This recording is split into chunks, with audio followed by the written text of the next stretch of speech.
The episode that is nearest and dearest to my heart is the pilot, first episode. It depicts his anxiety about starting this experience, which is such an unknown. It's universal for every fourth-year medical student one day. Next year, the intern, and people are calling you, "Doctor, what is the answer? What do we do?" And you're no different than you were the day before. Necrosis and infected stool most likely indicate what, Dr. Dorian? The deer in the headlights, that gag was always funny on paper.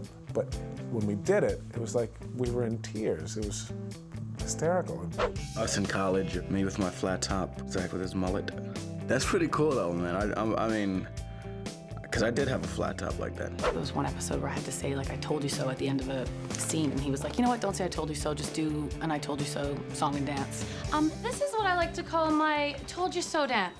I told you so, I told you so, I told you so, I told you so, I told you so, I told you so. That's probably the first and the last time, actually, that I've ever sang on the show. Anytime that there's a musical episode, I'm conspicuously absent. We did a musical Scrubs the first year. We had to put the surgeons and medical people against each other. We decided to do it like West Side Story.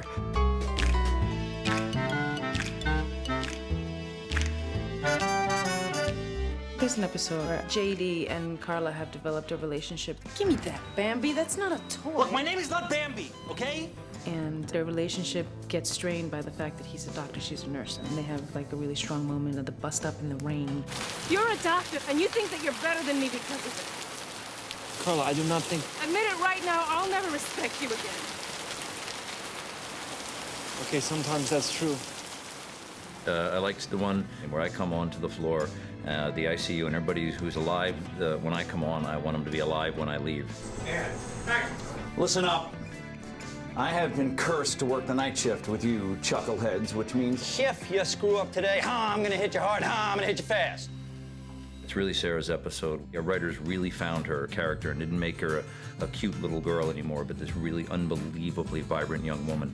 And there's this great moment in it where Sarah's walking past camera and Cox taps her on the shoulder and tells her to come here. And it's just great shot. If a movie director was here shooting it, it wouldn't have been any better. What part of Don't Say It did you not understand? Was it the don't, or was it the say it? Oh, and I like Help Me, Help You to Sarah. That's the end of a scene. Help me to help you. Help me to help you, Barbie. Help me to help you. Help me to help you. Help me to help you. Help you. Help me. Help me. Help you. Help me to help you. Help me. I should get to work. That would be lovely. One of my favorite moments from the first season is when Adrian Wenner was annoying Elliot and going whack whack whack whack, and that was totally spontaneous on the set. I think we just in the script it said does something annoying to Elliot, and we were doing that in the writers' room for weeks. If you're not gonna help, get the hell out of my face and just go wait for your trust fund to mature. Dr. Reed, can I see you a minute? Dr. Kelso, I am so sorry. We should not talk about the first year without speaking of my old lady, right? Are you a good doctor?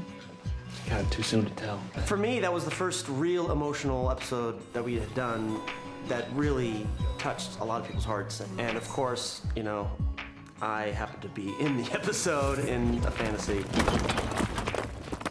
Elliot became powerful, and Turk bonded with the patients in a way that he never had before, and JD sort of got through his first death, and she was okay with dying, and she sort of helped him, made him evaluate his life.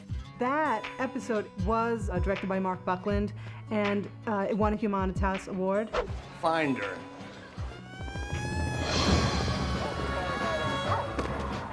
We had to go out into the parking lot and actually jackhammer a hole into the asphalt and dig a trench for her to emerge out of. And she comes out of the hole with her walker, you know. And that's when I realized this show is like completely different from anything I've been part of, you know.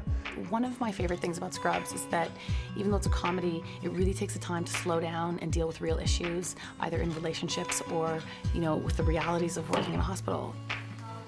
So we had an episode where we had to kind of live through and foreshadow JD and Elliot's romance, coming together, breaking up. We keep going back to the day that they spend their day in bed together, and they keep eating pizza, so the pizza becomes like a clock. The wheels are going down. was a very inventive show where a shrink had been called in to talk to all of the doctors about their life. And of course, as they do it, a lot of interesting things get revealed. Relationships are so fragile. It just takes one thing, one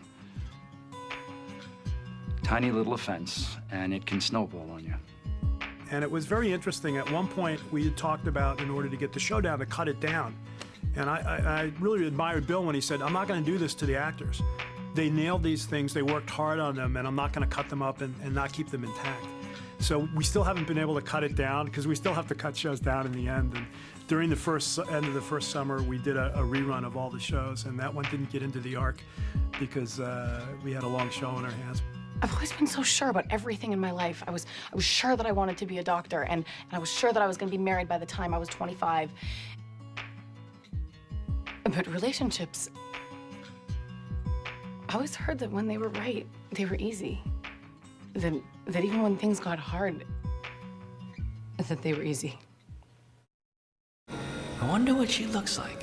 Why am I always in your fantasies? We've had some unbelievable guest stars and cameos on the show. I know he's got an unorthodox way of doing things. Now, everybody deserves a second chance. Am I right? I say J.J. Walker was a big... Who are you? When you get to bring in these kind of pop culture, TV icons that we grew up with, it was exciting. I miss Jimmy Walker, man. For a while, I got a sense that Jimmy Walker was gonna be like my sensei. You got a problem, man.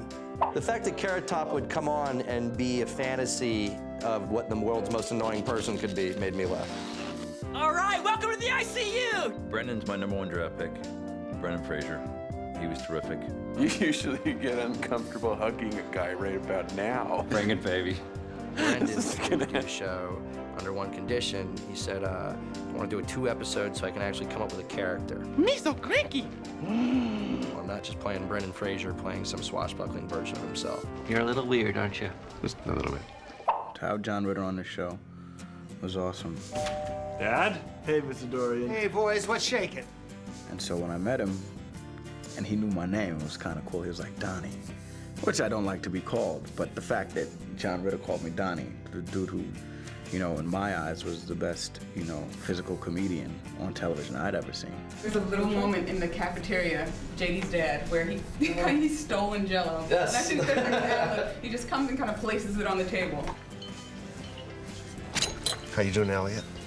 When John Ritter was on, I liked it when he had Zach pull his finger and he farted. It was never written in the script. He just really had to fart. And it's on camera for everybody to see. It makes me laugh. Pull my finger. I'm not gonna pull your finger. Pull my finger, see what happens. I pooed a little. Sean Hayes was nice enough to come in and play the Golden Boy intern that JD was competing with. Hey, man, how are you? Hey, how are you? Oh, okay. There that is. The best thing about it is all these characters were people that came because they knew us and liked the show.